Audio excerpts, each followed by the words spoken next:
मंडळी, मी अनिकेत. मी पुण्याच्या एका स्टार्टअपमध्ये काम करतो. आज संडे, सो पण काही ऑफिसची कामं असल्यामुळे थोडी ऑफिसची कामं मला करावी लागली.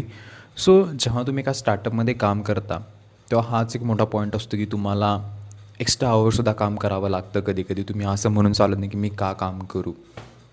बिकॉज द रिझन हेच आहे की जर तुमचा रिप्लाय असा असेल की मी का काम करू संडेचं, सो तिकडून रिस्पॉन्स येण्याचा असतो की मी तुला पे करतो, समथिंग समथिंग लाईक दॅट, की करावं लागेल तुला काम, गरज आहे, रिक्वायरमेंट आहे. सो ह्या गोष्टीसुद्धा स्टार्टअपमध्ये काम करत असताना तुम्हाला माहिती असणे खूप गरजेचं असतं. तुमच्यामध्ये पेशंट्स खूप महत्त्वाचे असतात की मी हां ठीक आहे यार जाने दे, जे होतं ते चांगल्यासाठीच होतं. त्याच्यानंतर दुसरी गोष्ट अशी की कधीही जे तुम्ही चांगलं काम करता ते कोणी तर कोणीतरी बघत असतं. ठीक आहे, मग ते जरी पुढचा माणूस असेल किंवा कोणीही असेल, पण वरती देव तुमचं नक्की बघत असतो.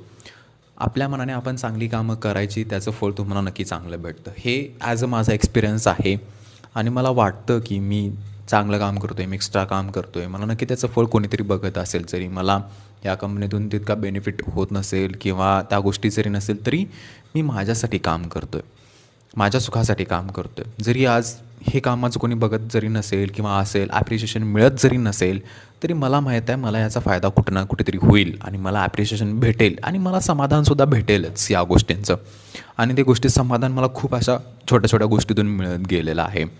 जेव्हा मी यूट्यूब स्टार्ट केलं किंवा मला म्हटलं की डेली शॉर्ट्स टाकायचे, सो तेव्हा मी ठरवलेले की बाबा डेली शॉर्ट्स आपण टाकायचे 31 दिवस न थांबता. सो मी आता डेली टाकत आहे. म्हणजे की तुम्हाला जे करायचं आहे ते तुम्ही जर आनंदाने कराल तर नक्की त्याला सक्सेस, ती गोष्ट सक्सेस मिळेल, तुम्हाला समाधान भेटेल. आणि जर त्या गोष्टीचं तुम्हाला जर केल्यामुळे आनंदच भेटत नसेल तर ती गोष्ट मला पर्सनली वाटते की ती गोष्ट करू नका. आय थिंक तिथून दुसऱ्या गोष्टीकडे स्विच झालेलं हे कधीही बेटर असतं. जेव्हा मीनं यूट्यूब शॉर्ट्स टाकले, मला दुसरी लोकं बघतील ही गोष्ट आहेच, पण मला एक समाधान होतं की मी कोणाशी तरी शेअर करतो आहे माहिती, त्यांना इन्फॉर्मेशन देतो, एखादं स्टार्टअप कसं असतं ह्याचं मला आनंद मिळतो. म्हणून मला लाखो व्ह्यूज भेटतील किंवा सबस्क्रायबर वाटतील याचं मला काही देणं घेणं नाही आहे. सो हा आजच्या दिवसाचा हाच थॉट आहे की एखादी गोष्ट सुरू करत असाल तर तुमच्यामध्ये पेशंट्स खूप महत्त्वाचे आहेत. कोणाकडनं ॲप्रिशिएशन भेटेल नाही भेटेल याची कधी तुम्ही काळजी करू नका. ॲप्रिशिएशन कधी भेटणार ते भेटणारच आहे, तुमचं आहे ते तुम्हालाच भेटणार आहे. सो हां, हीच आहे ह्याच्या गोष्टीचा एक आजच्या दिवसाचा एक थॉट जो मी शिकलेला आहे. सो या, तुम्हाला जरी काही नवीन गोष्टी सुरू करायच्या असेल तर वेळ बघू नका, लवकरात लवकर सुरू करा. सो भेटू अशाच एका नवीन ब्लॉगमध्ये. थँक्यू.